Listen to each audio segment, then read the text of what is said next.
Oke, terima kasih Mbak Nunung Dendi Puspitasari. Sama-sama Mas Teddy. Buka itu nggak apa, izin membuka masker kawan-kawan. Assalamualaikum warahmatullahi wabarakatuh. Waalaikumsalam warahmatullahi wabarakatuh. Buka masker ya guys. Apa ditutup ini nggak boleh, ini masalah kritik ini. Oh, Teman-teman iya. tadi sebenarnya kita sudah berpura-pura ketika gitu. datang itu tadi sebenarnya semua sudah bermasker gitu ya. Dan Iya. sudah cuci tangan di depan. Sudah. Dan kita berjaga jarak kurang lebih 1 meter lebih ya. Di Hand sanitizer. Ini memang kita saling mengingatkan untuk menjaga kesehatan Dan protokol ya, selalu menjaga imunitas tubuh kita supaya sehat dan jangan lupa bahagia, itu paling penting gitu ya. Baik teman-teman, hari ini saya kedatangan tamu untuk edisi Selasa Sastra kali ini ada Mbak Nunung Dendi Puspitasari, ini teman saya. Halo.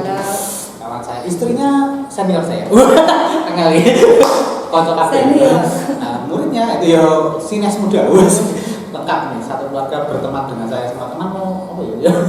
Pokoknya satu keluarga itu kocok apa kenal semua. Teman-teman, Mbak Nunung ini di Selasa Sastra biasanya mementaskan karya sastranya dalam bentuk happening art atau teater, karena beliau salah satu pendiri teater Amarta ya, namanya. Nanti teman-teman bisa cek di Instagram dan seterusnya. Tapi yang menarik dari hari ini sebenarnya adalah teneng ya, kelihatan nggak? Jadi belum lama ini di Zoom ini nggak ada orang yang Zoom. Nah, nanti bisa minta tolong Mas Har dan Mas Arif yang ada di sana untuk memotretkan ya. Jadi Mbak Nunung ini di bulan Agustus 2020 kemarin menyelesaikan terjemahan sebuah novel yang sangat luar biasa. Judulnya Kata-kata di Atas Awan. Serem banget. Karyanya Eva Risa. Oke, nanti akan cerita banyak tentang itu. Tetapi sebelum ke situ sebenarnya yang menarik dari buku ini tadi baru sekilas saya baca, dapat 1 bab lebih, dapat catatan yang ada di sini tak baca terus agak lompat-lompat. Yang menarik dari buku ini kawan-kawan, hanya 10% deskripsi, paling 10% saja. Yang lainnya 90% itu dialog. Ini mengingatkan kita bahwa realnya yang Eva ini yang dari Slovenia itu adalah seorang penulis naskah drama skenario itu juga. Sehingga ketika diterjemahkan dalam novel itu menjadi sesuatu yang sangat unik, di mana kemudian jarang banget kita melihat deskripsi yang ditulis dalam konsep narasi, tapi deskripsi sesuatu disampaikan dalam dialog. Nanti akan cerita banyak Mbak Nunung selaku penerjemahnya ini. Yang kedua, yang menarik lagi adalah setting. Jadi kalau dilihat di gambarnya sudah, nanti kalau teman-teman bisa searching di ada IG-nya ya, diterbitkan oleh Graha Cendikia. Graha Cendikia. Ada di Shopee. Oh, ada di Shopee juga. Shopee silakan untuk menyponsori Bang Teddy. Oh, boleh, nggak masalah di Shopee, nanti cek. Di Shopee silakan dicek, kita sekalian promosi, kita misi-misi kata-kata di atas awan. Ini nanti dicek di cover itu kelihatan banget. Nanti coba tak tampilkan di thumbnail ya. Gambarnya pesawat dan ini settingnya di pesawat. Yang lucu itu adalah dialog ayah dan anak itu membicarakan bagaimana kalau pesawat ini jatuh. Yang menarik lagi, ini kan bukan pasti bukan karena pas ya. Ketika kemudian di negeri kita belum lama juga awal tahun itu terjadi kecelakaan pesawat banyak sekali. Dan ini kan menarik. Sehingga yang lucu itu Indonesia, mungkin karena saya jarang baca buku atau beli buku jarang gitu, sehingga tidak tahu kalau ada setting novel penulis karya Indonesia yang settingnya pesawat barangkali, karena saya mungkin jarang beli buku atau jarang membaca buku-buku novel Indonesia karena keterbatasan. Nah, oke. Itu pengantar dan ini menarik karena saya kira ini sebuah tantangan bagi teman-teman yang melihat Selasa Sastra kali ini. Salah satunya kita berharap diskusi kita nanti akan memberi inspirasi kepada teman-teman kita yang baca, termasuk saya. Mungkin Yora Isa tidak menulis novel settingnya pesawat ke TNI AU. Museum pesawat TNI AU Dirgantara. Seolah-olah naik. Ngomong-ngomong dulu pernah ikut Saka Dirgantara tapi lupa. Oh iya, Saka Dirgantara juga. Saka Bayangkara. Oh saya Dirgantara. Ulana Wono. Oke. Mbak Nunung, mungkin kita mulai dari awal mula kenapa kemudian Mbak Nunung memilih Eva menerjemahkan kayaknya khusus ya, karena di beberapa kali terjemah itu sudah Eva. terjemahkan Eva juga ya? Iya, betul. Oke, silahkan bercerita dulu tentang itu. Kenapa milih dia? Apakah dia seorang wow? Jadi aku kenal Eval itu kan sebenarnya di Teater Koma Mas tahun 2011. Waktu itu aku dapat hibah dari Yayasan Mola untuk magang Nusantara. Nah waktu itu aku memilih magang penyutradaraan dan aku dapat tempat di Teater Koma. Nah kebetulan waktu itu Teater Koma sedang menggarap Antigonio namanya. Antigonio. Naskah Antigonio yang ternyata itu miliknya Eval Frisa yang diterjemahkan oleh Mas Rangga Buana dan sekaligus disutradarainya oleh waktu itu. Jadi aku waktu itu magangnya sebagai asisten sutradaranya Mas Rangga Buana yang tentu saja banyak didampingi oleh Pak Nanuri Adiarno waktu itu. Nah, waktu pentasnya Teater Koma kan nggak cuma sehari 2 hari kan ya, waktu itu bisa sampai 1 minggu. Pentas di GKJ kalau nggak salah waktu itu. GKJ ya, kalau nggak salah di GKJ. Waktu itu Eva datang langsung dari Slovenia untuk menyaksikan pertunjukannya gitu.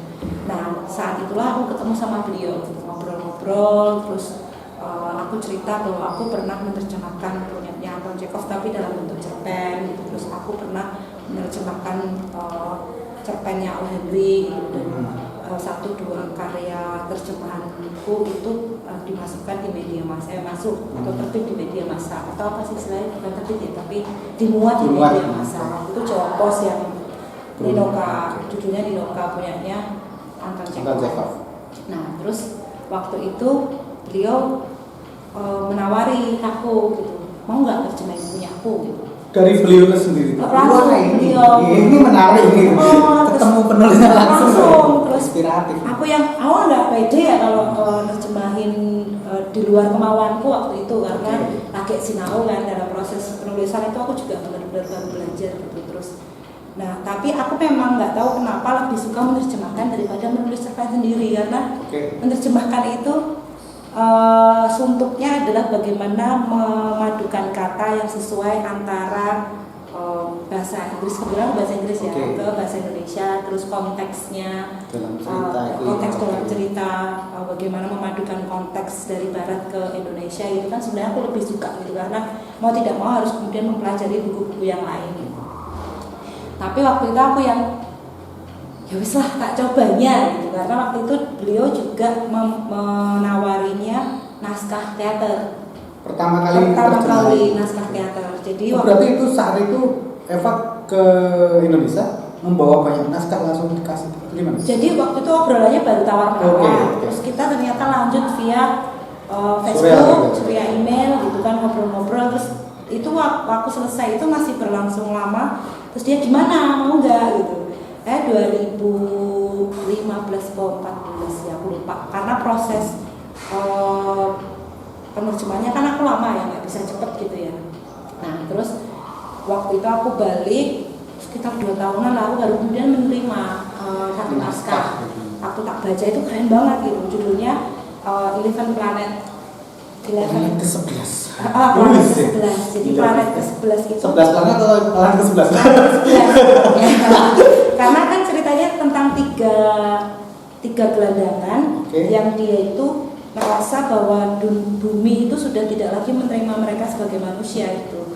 Nah mereka itu bermimpi ada planet lain yang menghargai mereka layaknya seperti manusia-manusia yang tidak miskin atau bukan gelandangan seperti mereka itu sebenarnya. Eksplorasi planet ke-11 tadi. Makanya disebut planet ke-11 itu bayangan planet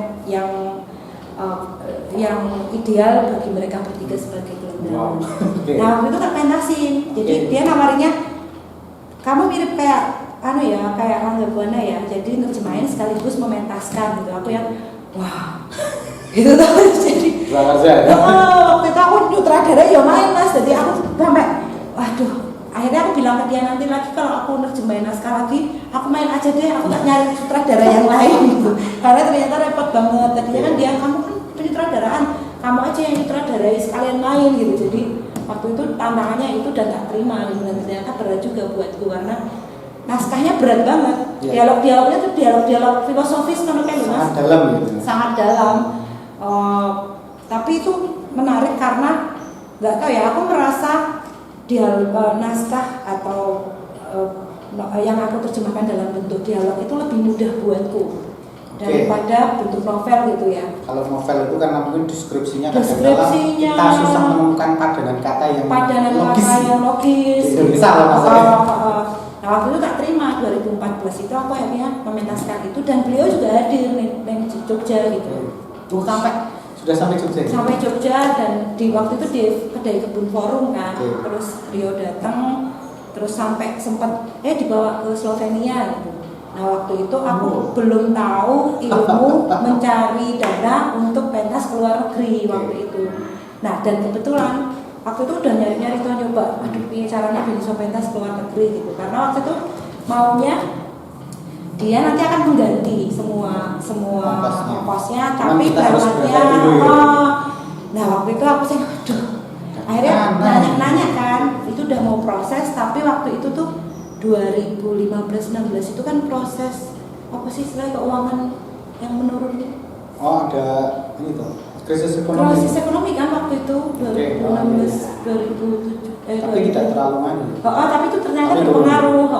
Terus termasuk di sana juga proses itu yang gradasi dolar itu. Nah itu terus akhirnya dolar terus akhirnya kan di cancel kan waktu itu belum jadi. Terus dia bilang kamu harus cobain naskah lagi, terus nanti bisa pentas terus dipentaskan lagi di sana. Terus habis itu dia nawarin, kamu mau main novel nggak?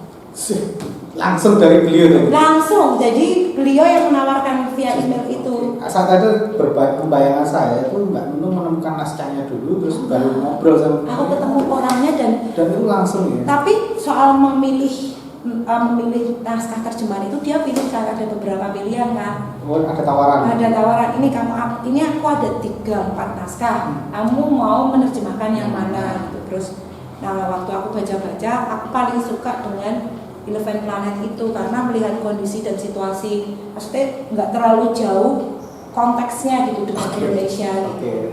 Kebanyakan peristiwa ya gitu. Peristiwanya gitu lebih dekat dan aku tidak perlu banyak mengubah. Ini yang aku ubah paling soal konteks, misalnya yang kono daging yang mewah itu pork, daging babi gitu. Nah di sini kan daging ayam tuh gelandangan kan harus mewah banget. Paha ayam ngono kayak ini, kalau ini paha babi ini paha ayam. Nah paling tak ganti itu. Aku belum berani mengubah nama dan yang lainnya, belum ada keberanian di situ waktu itu. Ngobrol via email kan dengan jarak waktu yang 5-6 jam. Jadi nek kene jam dia kan pagi karena udah usia ya. Maksudnya aku juga mengikuti ritme dia di pagi. Apa nih jam 1-2 gitu dialog lewat email, lewat WhatsApp. Jadi ngerti-ngerti aku nerjemah kayak gini mesti WhatsAppku di antara jam 2-3 ini nyala karena aku dialog sama dia. Ini aku mau mengubah begini, ini gimana bahasa ini kalau diterjemahkan dalam bahasa Indonesia itu kurang begini, itu gimana gitu. Jadi dialognya langsung via email atau via WhatsApp gitu bentuknya. Jadi itu di kedua itu kan novelnya judulnya Sources Apertis. Jadi bentuknya gini, novel Slovenia dalam bahasa Slovenia, ada orang yang menerjemahkan dalam bahasa Inggris, lalu yang bahasa Inggris ini ditawarkan ke aku karena aku tidak bisa bahasa Slovenia kan. Jadi layernya kan banyak Thomas, jadi aku harus ngobrol sama dia karena dia langsung penulisnya gitu. Jadi konfirmasi dengan cerita ya. Konfirmasi ke dia. Tapi kalau dialog dengan Eva Inggris bahasanya. Dalam bahasa Inggris. Aku sama-sama. Enggak bahasa Slovenia. Iya. Aku naik bocor kan hibah kan ya kalau baca kontrak gitu ya untuk dia kemudian melapisinya dengan bahasa Inggris gitu. Jadi aku lumayan paham. Kira berarti kalau ada perdana nanti ke Slovenia, berarti harus bisa Slovenia. Bahasa Inggris bisa. Bahasa Inggris bisa. Internasional. Lubeljana namanya. Lubeljana. Jadi waktu ngirim pos ada kalau dalam proses terjemahan itu kan harus mengirim identitas dan kontrak itu kan harus dalam bentuk kertas gitu kan, tidak yang karena ada tanda tangan asli dan yang lainnya. Nah, jadi Eval itu punya satu lembaga, dia kenal satu lembaga Slovenia itu. Nah terus aku biasanya akan mengirimkan kontrak yang sudah aku tanda tangani langsung via pos gitu. Nah, nama kotanya itu pertama nulis nama kotanya bingung, Ljubljana, Lubel Jana. Ini bener nama kotanya. Ljubljana. Kota Slovenia di Slovenia. Kotanya dia ya. Di sana.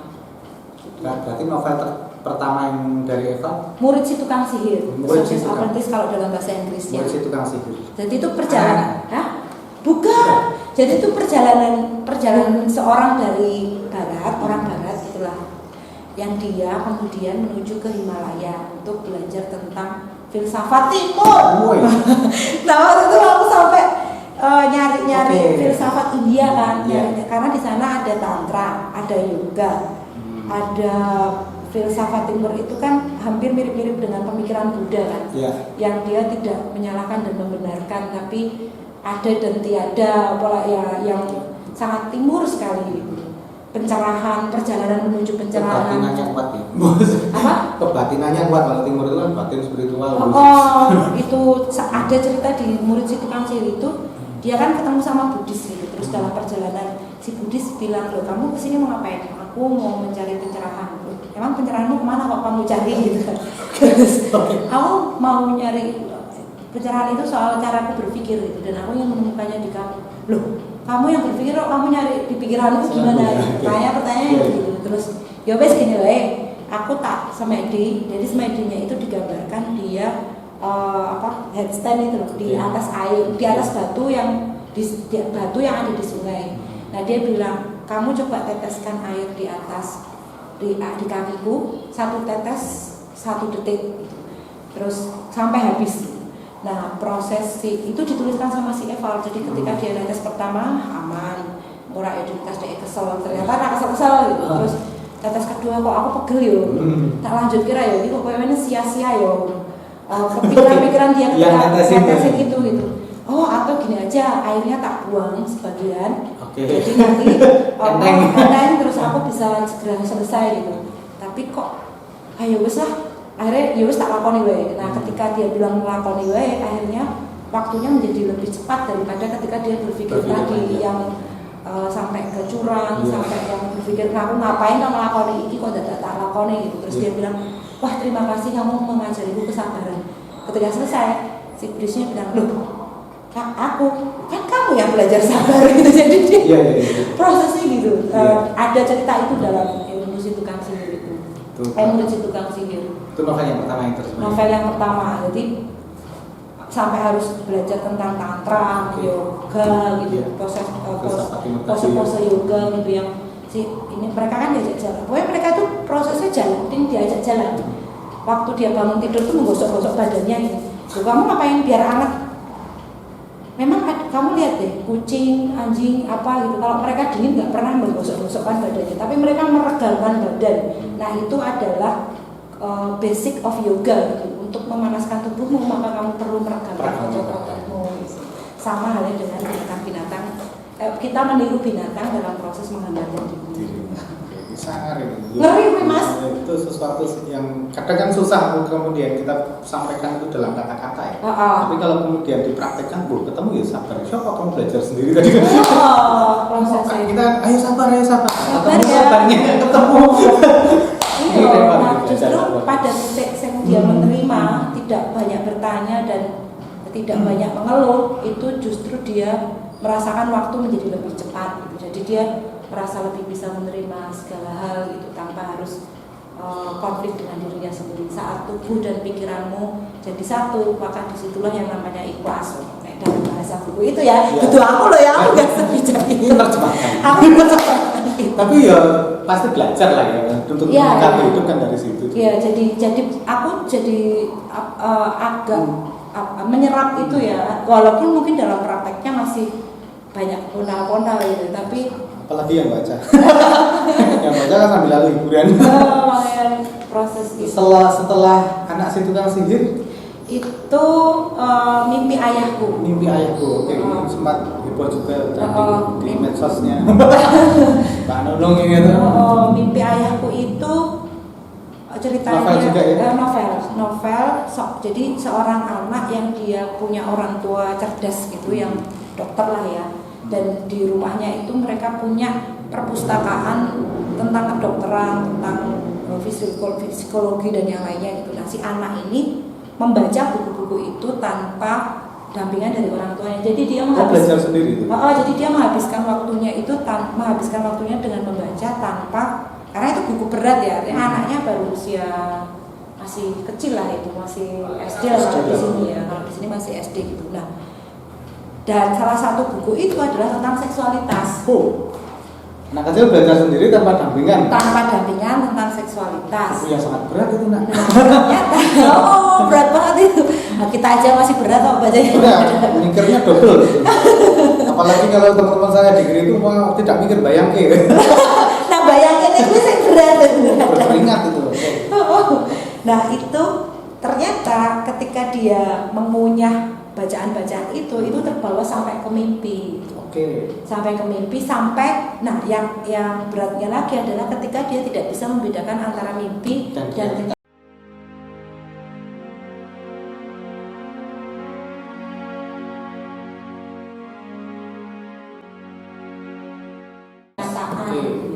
Bahwa dia merasa bahwa aku tuh adus udah bareng karo cewekku.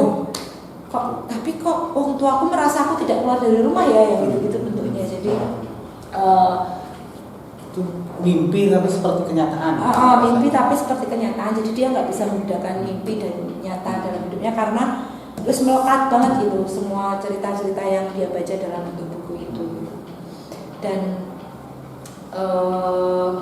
dari mimpi ayahku ini aku harus membaca Sigmund Freud. Karena itu sebenarnya dia sedang mengulas tentang tafsir mimpinya Sigmund Freud itu. Jadi dan beberapa psikologi tentang mimpi kan. Nah, tapi justru dari situ aku jadi sedikit memahami gitu tentang bagaimana pengaruh tidur itu sebenarnya juga bagian dari realitas yang diserap oleh diri kita atau sebenarnya gitu. Aku nggak tahu dirimu juga bisa apa Mas? Iya, tapi saya belum bisa menyerap. Nyedot bisa. Iya. Tapi memang kalau Sigmund Freud memang untuk kaitannya psikoanalisa memang cukup rumit juga antara realitas. Ya memang iya juga apa yang disampaikan si tokoh anak tadi, membedakan kenyataan itu kadang kita juga ragu tuh ketika mimpi, wah uangku 1 juta tadi mana ya? Nggak punya. Kan nggak punya apa? Kamu udah ternyata ada. Aku tuh punya gitu. Gimana ya? Ingat-ingat padahal belum bayaran. Oke. Ya kadang-kadang memang itu menarik. Terus kemudian prosesku itu kan panjang Mas.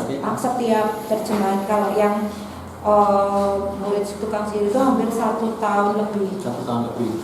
Iya, terus mimpi ayahku lebih panjang lagi karena aku tidak paham dengan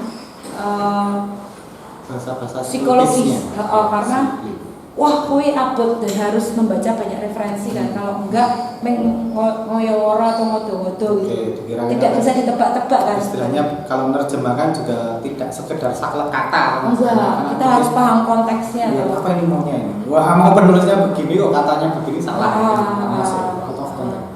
Ya itu jadi aku juga termasuk tanya, aku butuh referensi apa ya untuk membaca ini. Berarti terus dia ngasih bacaan itu sampai sedetail itu ya mentoringnya ya. Karena karena kelebihanku kan penulisnya masih hidup toh. Artinya aku punya uang untuk berdialog sama dianya. Maksudnya bagaimana?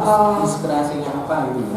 Jadi enak, jadi langsung konfirmasi kalau ada hal-hal yang tidak aku ketahui. Lanjut ke ini. Ini sebenarnya tahun 2019 sudah dikirim ke aku. 2019 itu pokoknya serampung mimpi ayahku itu kan 2018an ya. Begitu selesai dikirim ke aku. Terus aku mulai kan nyicil kan jemainnya gitu. Tapi di pertengahan kemudian disusul ke cerita anak. Sebenarnya ada satu lagi cerita anak. Peri mengerikan di hutan yang seram itu. Peri mengerikan di hutan yang seram. Di tahun ini aku ada 2 novel anak dan novel ini gitu. Nah, waktu ketemu ini tuh aku seneng banget karena nggak tahu, aku seperti euforia menemukan nerjemahin naskah waktu di awal. Pertama kali yang tadi itu yang planet ke-11. Jadi sebenarnya yang di tahun ini tuh harusnya 3. Oke. Jadi ini sama naskah Take Me Into Your Hand. Jadi ceritanya tentang seorang penjaga perpustakaan. Jadi 2 orang pemainnya, itu naskah teater sama cerita anak itu. Tetapi karena pertengahan pandemik itu akhirnya dia bilang aku maunya naskah itu tuh dipentasin. Jadi kayaknya dipending dulu aja untuk paket gitu. Jadi tadinya maunya ada pentas sekalian launching buku ini gitu. Jadi semua buku yang terjemahan itu sekalian di launching setelah pementasan gitu. Ternyata begitu gitu karena dia juga mau datang ke Jogja gitu. Tapi ternyata pandemi itu terus dia bilang pending dulu, cut dulu yang naskah, jadi yang 2 dulu ini yang digarap gitu. Nah, waktu baca ini kan memang aku buku ini tuh baru pertama kali ini aku melihat naskah novel ya. Dalam bentuk dialog-dialog. Full. Begitu tak waca iki, asemi iki dialog kabeh. Maksudnya ini semua tuh dialog, nggak ada narasi. Narasinya lah men. Diam. Kata seorang perempuan ini, dialog lagi. Diam. Ngono-ngono gitu Mas. Jadi bentuk narasinya cuma itu. Tapi yang menarik kemudian aku jadi bisa membayangkan peristiwa demi peristiwa ketika berada di pesawat. Oke, settingnya cerita. Settingnya kan pesawat. Jadi dia membayangkan tuh dalam cerita ini tuh di setiap pesawat itu kan ada beberapa kursi. Dia membayangkan setiap kursi ini pasti punya perbincangan. Jadi bayangkan itu tidak ada sambungannya antara obrolan 1, 2, 3, 4, 5 sampai 17. Yang nyambung itu paling di bagian yang Invino Veritas sama yang perjalanan kesunyian ya kalau nggak salah. Pokoknya ada yang di akhir, di ending ini antara Invino Veritas sama antara Sek di Bali atau Nonson Kesedihan ini nyambungnya cuman gini. Tadi tuh aku denger, jadi yang aku denger dia ngomong tentang ini gitu. Jadi bentuknya gitu. Menyambungkan di sana ya. Menyambungkan di situ gitu. Jadi dan ini pun cara misalnya yang pertama adalah di bagian di daftar 1 ini perjalanan menemui ibu ini antara anak dan ayah. Jadi anak dan ayah dalam perjalanan menuju ketemu ibunya gitu. Terus perjalanan terakhir ini ibu seorang istri dan suaminya. Terapi ini seorang laki-laki dan perempuan yang tidak saling kenal. Yang satu punya fobia tentang ketinggian, yang satu seorang dokter terapi fobia. Terus pekerjaan iblis ini antara gay, pasangan gay ya. Seksual. Nah, seks di Bali ini seorang penulis dengan seorang mahasiswi yang tertarik sama penulisnya. Gitu. Wow. Jadi inspiratif sekali. Terus yang aktor terbaik ini obrolan 2 orang yang sama-sama tertarik di sastra dan yang satu adalah aktor, yang satu adalah penulis. Jadi ini tuh sambung menyambung gitu ya. Kisah-kisah yang pasangannya itu yang aneh-aneh gitu loh, yang ada yang 3 yang Invino Veritas ini 3, yang satu apa sih yang pelajaran itu germonya, satu yang dijual, yang satu saudaranya germonya gitu. Jadi dalam kursi itu ada 3 layar gitu dan di tengah itu yang dijual yang ceweknya itu gitu. Jadi obrolannya yang gitu. Jadi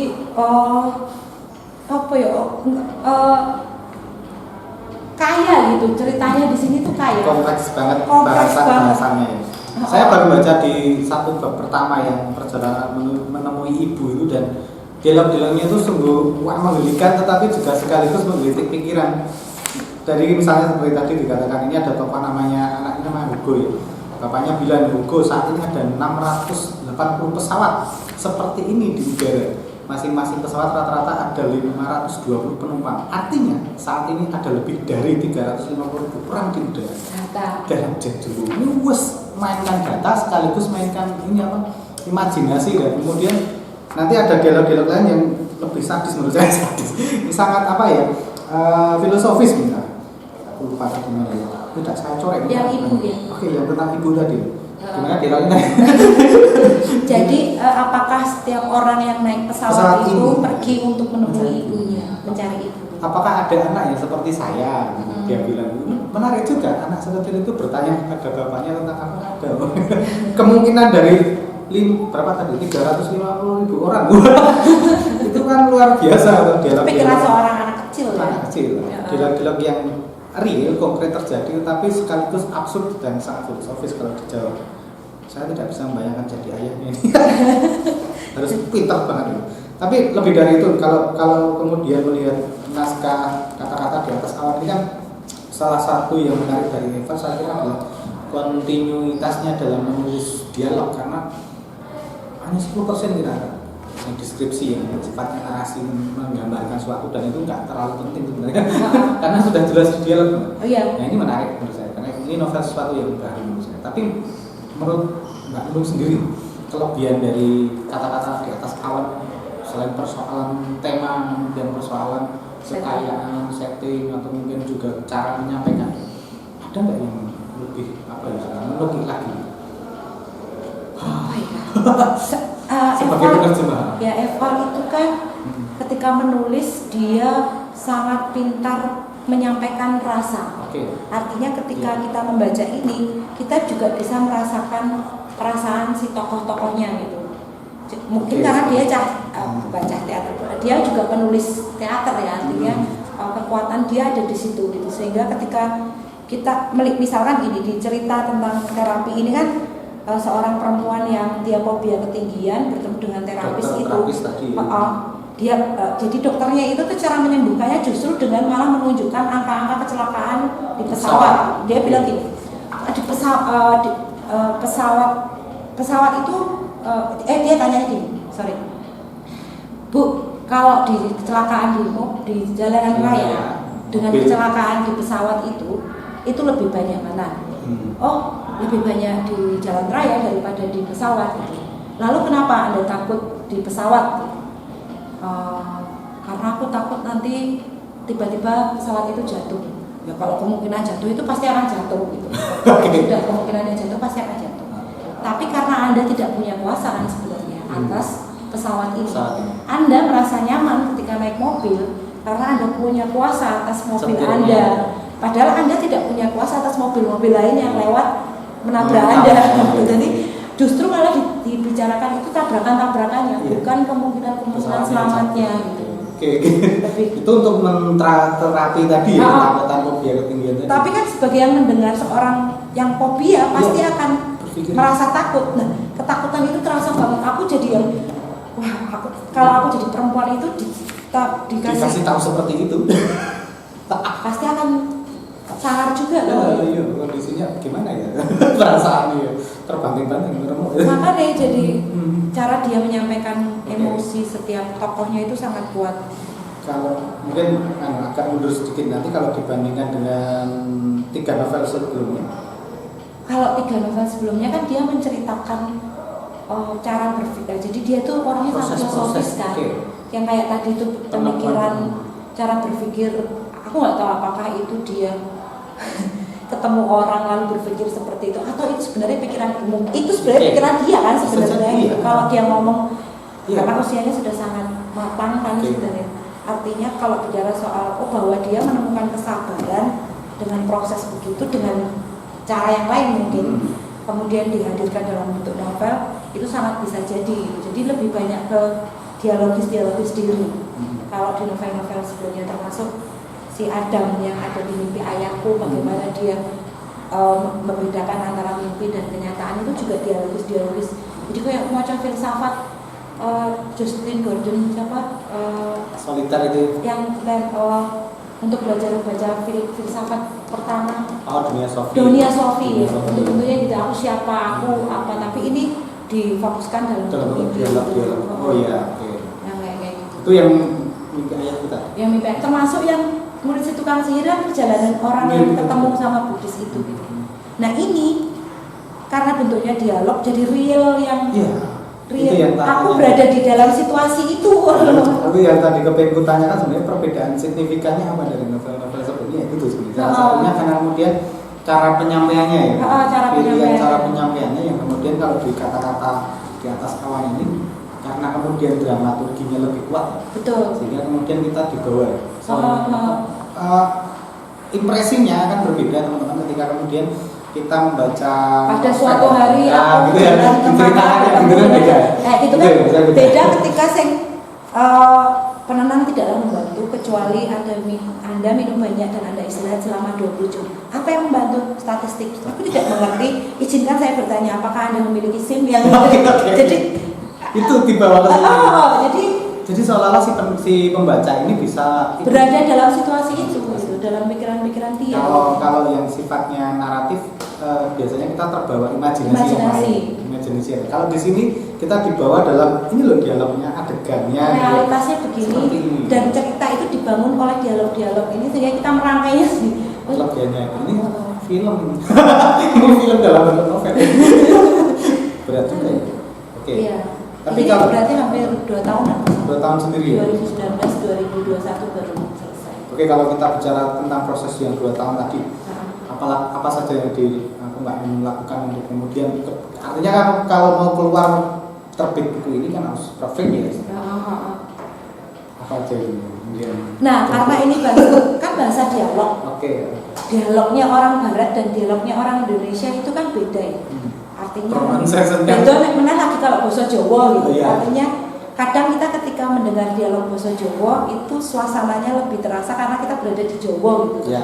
Beda ketika bahasa Indonesia jadi terasa punya eleganitas nasionalisme.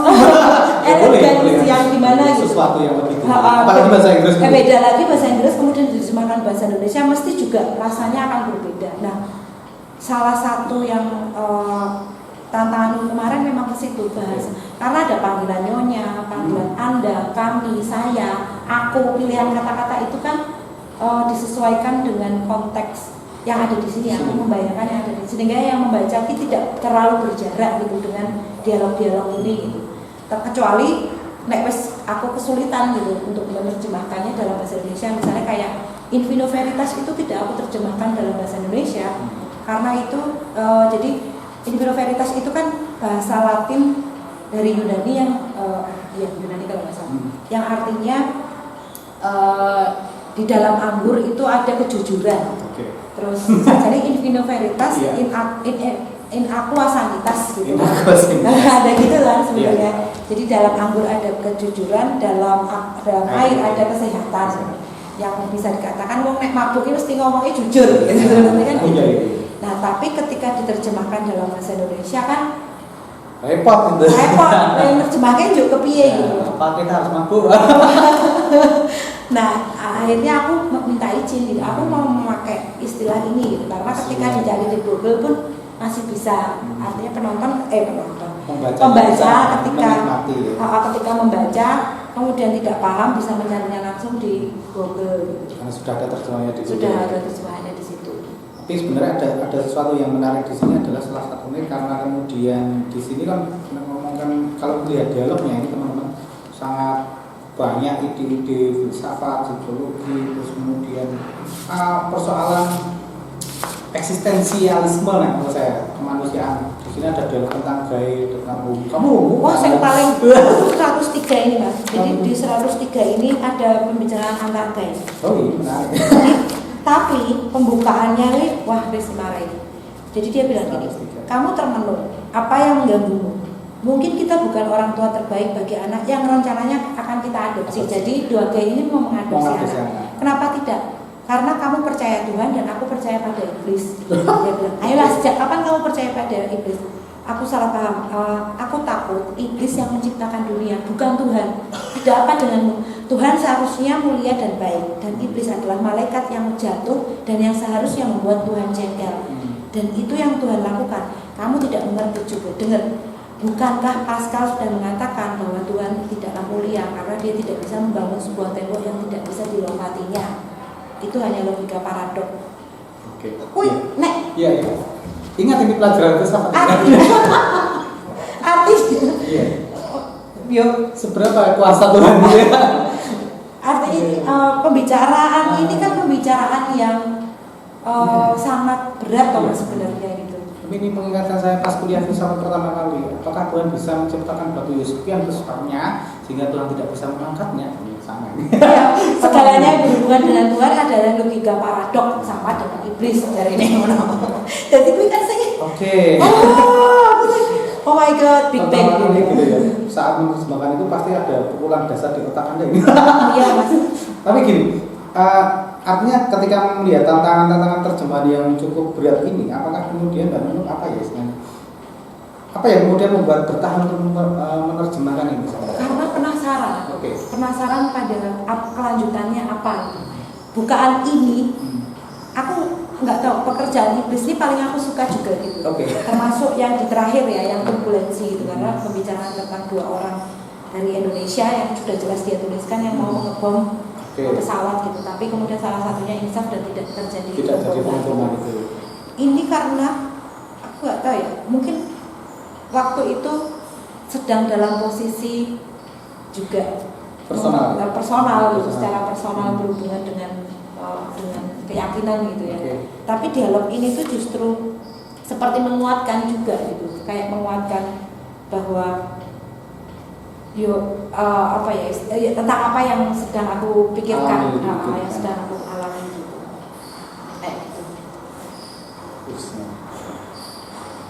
Bentar, ini sedang mendalami kalimat ini teman-teman.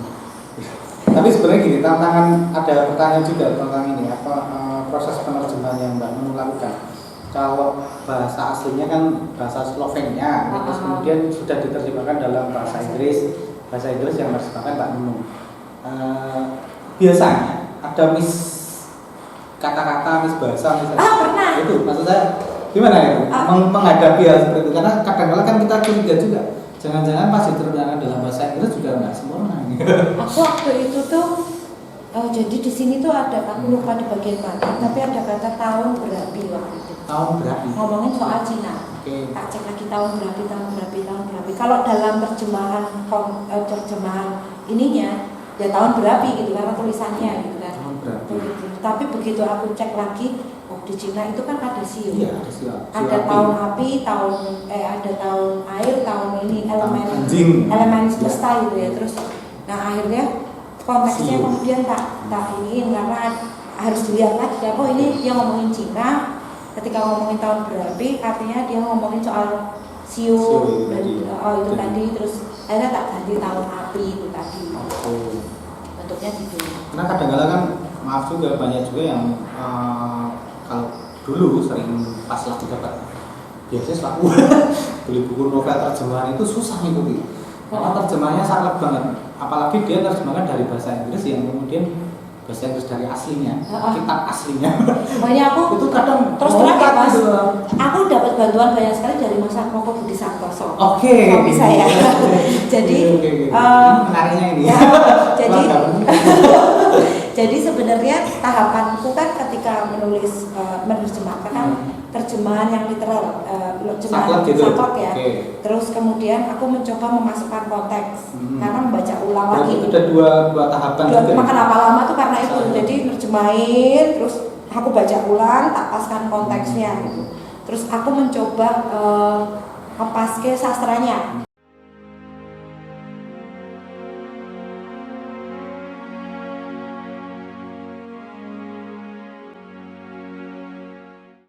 Karena kalau bisa karena nggak bisa kan kalau kita terjemahin hanya saklek, terjemahan kita jadi bahasanya aneh gitu. Ya itu tadi banyak kan buku-buku terjemahan yang serampangan ya. Kan saklek dan ini maksudnya apa? Nah, nggak bisa masuk gitu. Sastra ini yang banyak itu Mas Moko sebenarnya untuk sastra terjemahannya. Dia banyak masih masukan, dia banyak beberapa tak suruh baca lagi. Ini logika sastranya begini. Jadi misalnya jika kamu bersikeras menggunakan kata itu nek terjemahan misalnya jika bersikeras jika menggunakan kata itu kamu bersikeras gitu. Atau jika kamu bersikeras menggunakan kata itu. Pokoknya kalimatnya dibolak-balik kan kalau bahasa Inggris. Nah, terus dia nek tak balik ini kontennya beda enggak? Orang aman. Nah, ini luwih enak dibaca tuh begini nafasnya gitu. Jadi dia lebih menyesuaikan ke situ ya. Lebih menyesuaikan ke situ. jadi ingat ini kalau caranya Pram menerjemahkan buku itu kan kadang malah ditutur ulang kan. Ditutur ulang kan, artinya dia udah paham dulu nih. Buku aslinya kayak apa, buku terjemahannya kayak apa yang bahasa Inggris, kemudian dalam bahasa Indonesia kan ditutur ulang kan. Jadi dilisankan dengan bahasa dia gitu, ketika menerjemahkan. Itu kemudian dia tidak lepas banget dari konteks gitu. Karena tadi beneran teman-teman, kalau di 2004 apa ya 2008 tuh banyak buku-buku terjemahan yang aduh susah ini aku maksudnya apa ini gak paham bener ini. Nah ini menarik, kalau dari awal tadi di bab 1 yang perjalanan ibu aja baru sekilas membaca, asik juga ini mengalirkan Pram. tapi memang ada Kang Moko nih. Aku juga sering bantu sama Mas sama suami saya. Karena dia sastrawan dan memang sudah pentingnya di situ sebenarnya ada pembaca ulang gitu, walaupun tidak disebut namanya ya apa. Tapi jelas perjalanan panjang. Tapi sebenarnya lahirnya kata-kata di atas awan ini dalam rangka apa sih? Kayaknya dapat biaya besar. Jadi Eval itu kan waktu menawarkan, jadi ketika menerjemahkan kan biasanya orang kalau menerjemahkan kalau dapat ini kalau diterbitkan kan dia dapat gitu. Nah yang terjadi pada kita sebenarnya aku dapat hibah gitu. Dapat hibah dari Slovenia. Ini dari Slovenian Book Agency sebenarnya. Oh, malah dari sana ya? Langsung terjemah dari sana, terus dia ngasih satu gudung gitu. Ini kamu tak bayar segini untuk menerjemahkan bukunya Eval. Jadi dikasih jangka waktu itu. Deadline sampai tanggal segini tahun ini. Jadi biasanya deadline-nya sekitar 2 tahunan memang. Taruhlah aku dapat di pertengahan tahun, terus nanti aku bisa menyelesaikannya dalam waktu 1,5 tahunan gitu. Jadilah berbeda, ini dua paket yang berbeda ketika diterbitkan sudah ke penerbitannya ya? Ke penerbitan. Cenderung ke penerjemahannya. Aku ke penerjemahannya. Berarti sudah keempat. Iya, ini keempat. Ya. Tapi sebenarnya apa ya, maksudnya saya masih bertanya-tanya, kemudian sebenarnya buku lain banyak yang menarik diterjemahkan. Bener.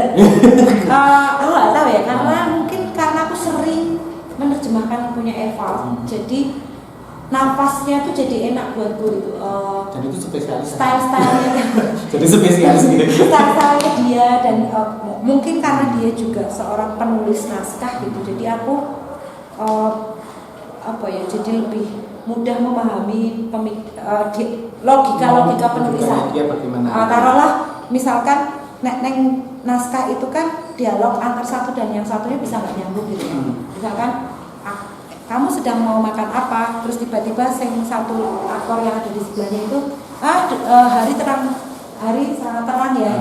Nah, artinya aku sudah bisa membayangkan posisi ini dua orang ini, yang satu ngajak ngobrol, yang satu sedang menikmati. Membayangkan yang lain. Sedang menikmati suasana pemandangan gitu. Jadi bagiku sangat mudah, bukan mudah sih. Karena sudah terbiasa jadi bisa membaca, memahami maksud logika penulisannya. Tapi sepanjang menerjemahkan Eval yang sudah keempat ini, sebenarnya tantangan paling beratnya gimana? Apa di buku ini atau buku-buku sebelumnya? Yang paling berat saya itu tak jadi murid si tukang sihir. Oke, kebetulan itu paling berat. Aku curiganya di situ. Nah, kenapa ya dari cerita tadi ini bukannya tidak berat ya, tapi dalam konteks ini kan dialogis banget sama hidup di panggung dengan kata-kata yang walaupun konteks dan kontennya itu cukup berat, tapi sih dinikmati mudah. Tapi bisa membayangkan. Kita langsung bisa masuk di dalam. Tapi kalau yang di kata-kata tukang sihir tadi apa? Murid si tukang sihir, sorry. Si Buddhisnya itu dianggap tukang sihir. Karena bisa merubah cara pandang dan berpikirnya. Beratnya kan justru kita kadang tidak tahu tentang konteks filsafat ini. Nah, ini yang menarik. Kalau ini tadi masih filsafat timur, filsafat teman-teman yang kuliah di filsafat saya kira perlu juga untuk membeli buku ini. Saya kira ini bukan promo dan saya tidak dibayar untuk promo. Tetapi saya melihat beberapa dialognya itu, ingat benar ini beberapa dialog ada dalam dialog pengenalan filsafat. seperti tadi disebutkan ada di Shopee buat dunia Shopee. Terus kemudian dulu ada pengantar filsafat itu juga kalau kuliahnya membicarakan Tuhan, iblis, kemudian macam-macam eksistensi ketuhanan dasarnya dalam konteks filsafat ya, bukan dalam konteks religi ya. Kayak gitu. Baik, tapi mungkin saya kepingin tahu apa ya istilahnya, garis bawah pentingnya apa dari buku kata-kata di atas awan ini yang kepingin disampaikan ke teman-teman barangkali apanya gitu ya buku ini ya yang kemudian bisa setiap orang teman harus baca ini. Kalau saya jelas filsafat ini. Jadi di buku kata-kata di atas awan ini seakan-akan mau ngomong bahwa setiap orang itu punya persoalan sebenarnya. Setiap orang punya persoalan. Ada yang bisa menghadapinya dengan ringan, ada yang menghadapinya itu dengan sangat rumit gitu. Tapi pada intinya ketika persoalan itu hadir itu hanya bisa diselesaikan ketika dihadapi sebenarnya. Ya. Tidak kemudian dibayangkan, dipikirkan. Tidak hanya dibayangkan atau dipikirkan. Taruhlah kalau di dalam cerita ini tuh ada cerita suami istri yang sudah menikah selama bertahun-tahun. Terus mereka mengatakan bahwa ternyata aku menikahi selama bertahun-tahun itu belum benar-benar kenal denganmu, walaupun kita tidur bersama, kita telanjang bersama. Aku tidak pernah benar-benar bisa mengenalmu. Aku tidak tahu kapan kamu ngomong ketika kamu punya persoalan dan kapan kamu menyimpan persoalan itu ketika kita bersama. Bahkan sampai kita mau mati itu udah mereka itu sudah tua sekali, sedang perjalanan menuju ke tempat anaknya untuk menghabiskan masa tuanya di sana gitu. Terus dia bilang, aku tuh nggak pernah benar-benar, walaupun kita suami istri, tidur bersama, telanjang bersama, bersama lah, tapi tidak pernah benar-benar bisa mengenal dirimu. Dirimu tuh seperti orang lain yang tidak, yang bukan orang yang pernah menaruh cincin di tanganku. Terus aku oh ya. Aku sempat coba kan, aku mau jauh kenapa? Kenapa ya sebelumnya itu reflektif banget buatku saja nih mas, sangat reflektif itu. Dan secara personal bisa masuk di situ. Dan itu kan konflik-konflik yang ringan sebenarnya di kehidupan kita ya. Di kehidupan kita yang kadang kita nggak sadari gitu. Ya. Nah di sini konflik-konflik yang muncul ini, persoalan-persoalan muncul ini, persoalan sing relasi antar walaupun nggak harus perempuan laki-laki ya, antara laki-laki dan laki-laki pun ada di sini. Ya. Persoalan-persoalan yang profesi, persoalan penyakit, persoalan kepercayaan, persoalan kasih sayang yang kadang kita sering ngomong berbohong demi kebaikan gitu, atau diam demi kebaikan, jangan lakukan itu demi kebaikan, tapi terkadang itu juga bukan suatu hal yang pas buat orang lain gitu. Di sini banyak mempelajari itu, bagaimana melihat persoalan dalam hidup seseorang dan bagaimana dia menghadapinya gitu. Bahkan termasuk kesalahan dalam melakukan kesalahan dalam bersikap itu pun digambarkan di sini dan konsekuensinya ada di sini. Harapannya apa terhadap buku kata-kata di atas awan ini kalau kemudian di tangan pembaca? Ya bisa menginspirasi, menjalani hidup gitu. Asik gitu ya. Di tengah pandemi kita dapat pelajaran dan refleksi. Menurut saya di mulai buku ini. Ini sangat reflektif menurutku, sangat reflektif. Oke, setelah buku ini buat dengan project. Aku mau mengerjakan bahasa Inggris. Aku latihan bahasa Inggris saya bahasa Slovenia. Aku mau mengerjakan satu naskah itu dulu. Nah, yang teknik naskah teater itu. Dan sebenarnya kemarin tuh udah ngobrol-ngobrol sama Mas Woko juga. Kira-kira aku naskah ini tuh sing main sing nyutradari sapa ya. Terus bayangke nek sing nyutradari iki kudu duwe gambaran bahwa ini juga akan dibawa ke Slovenia. Artinya berpikir soal artistiknya bagaimana, terus penggarapannya sesimpel membayangkan bahwa ini mesti simpel untuk bisa dibawa kemana-mana, itu masuk ke Slovenia. Dan karena nek ngomong ini naskahnya kan realis, tapi tidak bisa kemudian memperlakukan propertinya secara realis gitu. Pokoknya perpustakaan, ada tangga naik turun, hanya di masa ya kan bawa tangga ya gitu-gitu. Jadi ini aku sedang proses menerjemah ini, tapi non target kalau yang ini, jadi alon-alon. Berarti kenapa non target? Apakah ini memang puncaknya? Bukan, karena masih pandemi kan, masih pandemi dan kita nggak tahu. Karena itu tadi paket tadi. Kita nggak tahu sampai kapan itu selesai, pandeminya selesai gitu. Jadi, tapi aku tetap mau menyelesaikan naskah itu, entah itu nanti mau dibentaskan atau enggak. Jadi tetap mau tak. Kayaknya itu ya, dan sangat personal tadi. Gibah lagi, wah lumayan. Nah teman-teman yang pengen mendapatkan buku ini nanti silahkan di searching aja kata-kata di atas awan, nanti akan ketemu Instagramnya Mbak Nunung, akan ketemu Instagramnya Mbak Cendiki, atau searching Eva Tisha, nanti juga akan ketemu di Shopee tadi. Layan 80.000 ya, terus ongkir. Silakan. Atau kalau mau beli langsung sama penulisnya jangan ke Jogja. Nanti langsung tak hubungkan dengan Graha Cendiki ya. Tapi gini Mbak, mungkin tadi sebenarnya gini juga sih, kalau ngomongkan yang proyek harus ada pentasnya, berarti kan cukup sulit itu menunggu kapan. Ada nggak karya lain yang mungkin disesali dari Bang Evan? Bang Evan. Kalau karya kan banyak kan dari teater Amarta ya Mas. Kita kan memang lagi aku nggak tahu. Jadi sebelum pandemi itu kita memang sedang dalam eksplorasi visual dan pertunjukan. Bahkan juga berpikir soal memindahkan 3 dimensi ke 2 dimensi, artinya pertunjukan ke bentuk video gitu. Nah justru pandemi ini tuh jadi kayak ruang untuk kami eksplorasi banyak sekali gitu. Terus apalagi teman-teman ada yang seni rupa, terus dari sastra gitu, masuk teman-teman sastra gitu. Nah mengkawinkan antara sastra dan pertunjukan. Kan sudah banyak tuh, ada musikalisasi puisi, ada apalagi ada performing art gitu. Nah kita sedang mencari format yang dua-duanya bukan hanya misalnya seni rupa mendukung sastra mendukung seni rupa, tapi dua-duanya solid gitu dalam sebuah pertunjukan. Aku membayangkan teman-teman Amarta bisa memfragmentkan adegan ini menarik juga dulu sih. Iya, kayak menarik ya. Teman-teman teater Amarta berdialog, ada yang jadi homo, ada yang jadi terapis, tadi ada yang jadi orang ateis. Mau launching ini kan sebelum pandemi itu Thomas. Sempat ngomong itu ya. Nah aku tuh tapi karena ada pandemi kan terus mundur kan. Nah tapi ini aku sedang dalam proses persiapan, mungkin dalam bentuk daring gitu ya.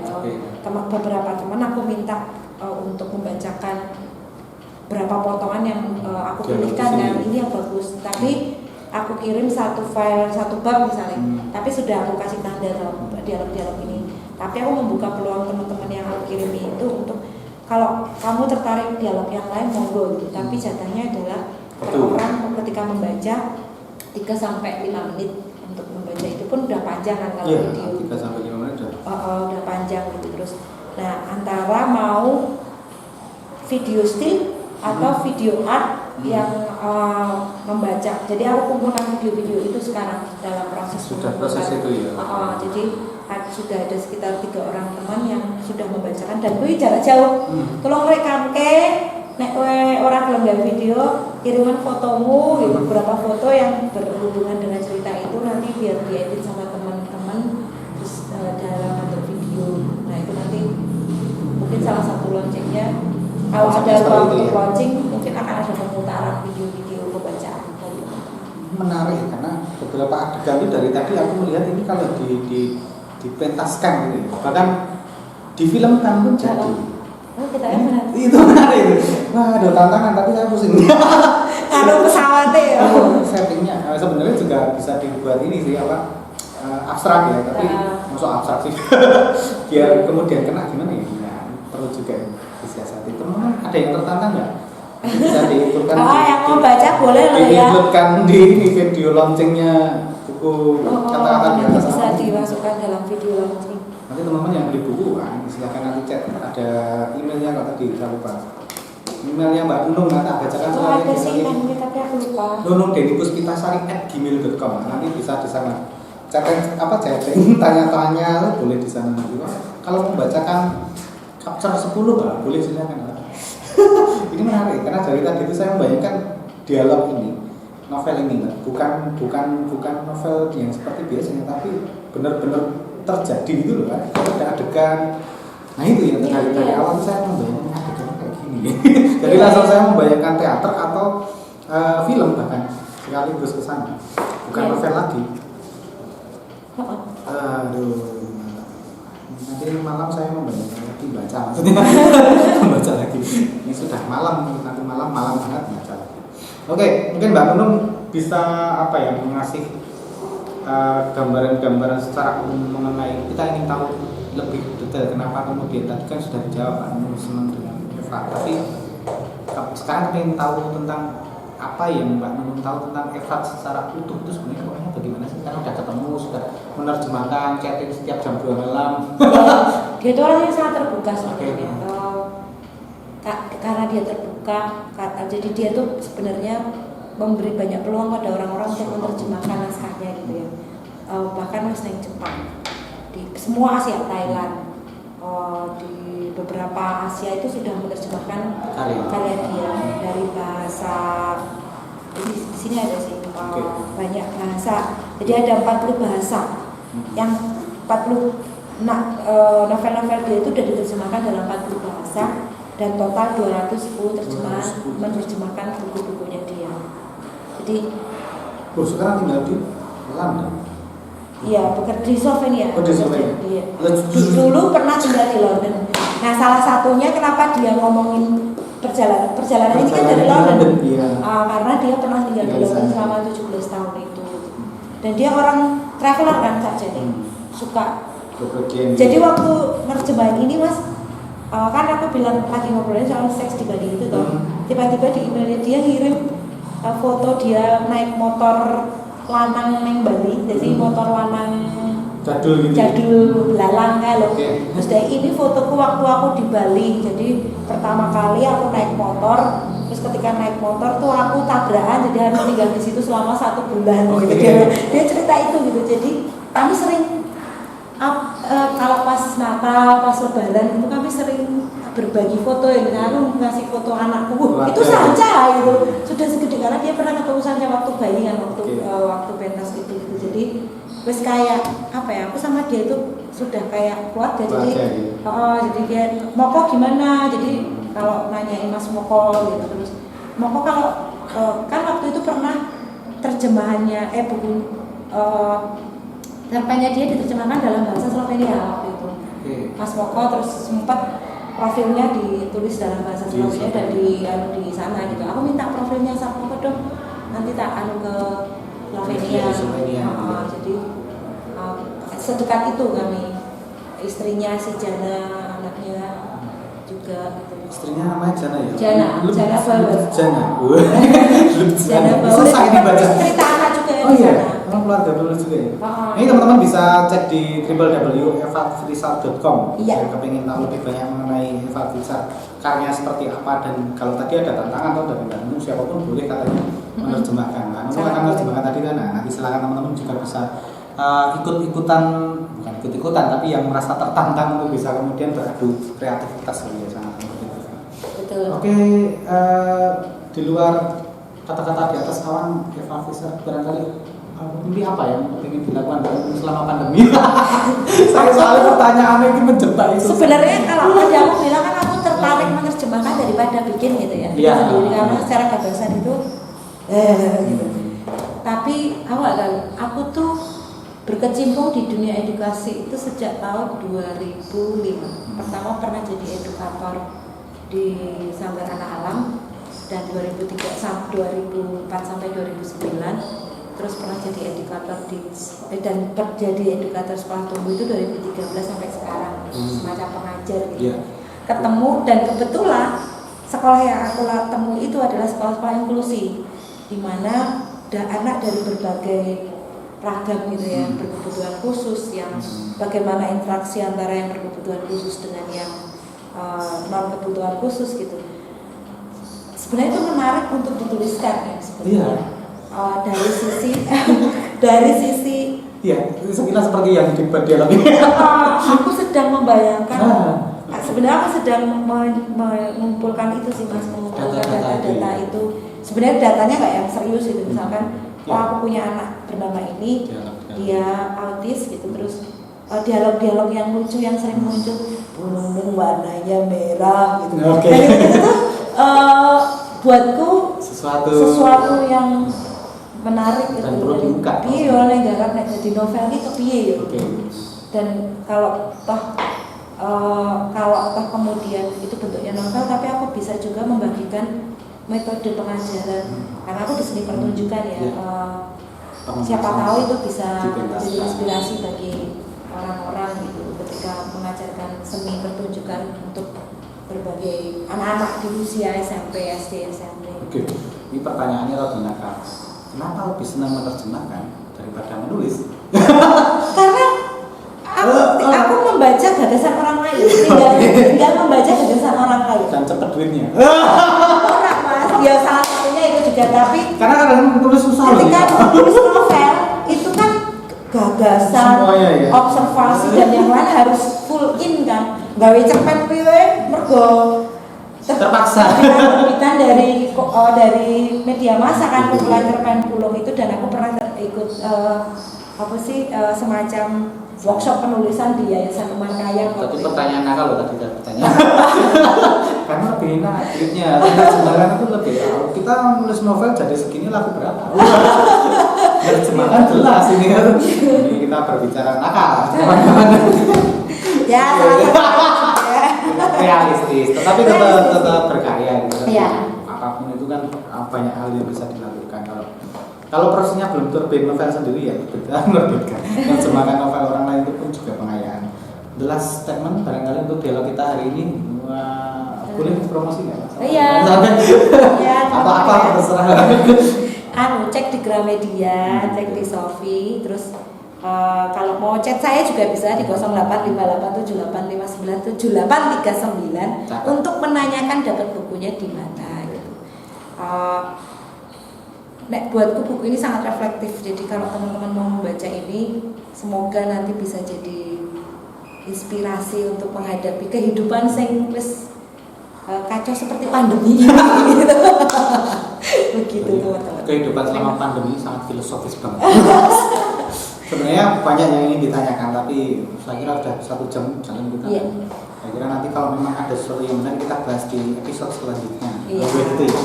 Terima kasih Mbak Nunung telah hadir di podcast Bakti di WA kali ini. Terima kasih teman-teman yang telah menonton. Terima kasih juga ya Mas Sukses sudah dikasih ruang acaranya, membicarakan bukunya Laras Manis, terjemahan. Amin. Terus gitu ya. Oke, terima kasih teman-teman semuanya. Sampai jumpa di Bakti di WA YouTube channel di edisi selanjutnya. Assalamualaikum warahmatullahi wabarakatuh. Aduh, sampai tenang. Ini kapan ya filmnya? Angel. Hollywood ini kan film. Indonesia berani nggak?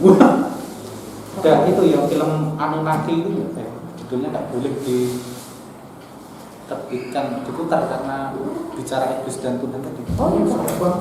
Apa Anunnaki apa ya? Salah aku lupa judulnya. Dan itu nggak boleh. Oh iya. Iya. Oh iya. Tapi ini menarik nih. Saya ingat benar dengan kuliah filsafat saya dulu. Di awal sekali.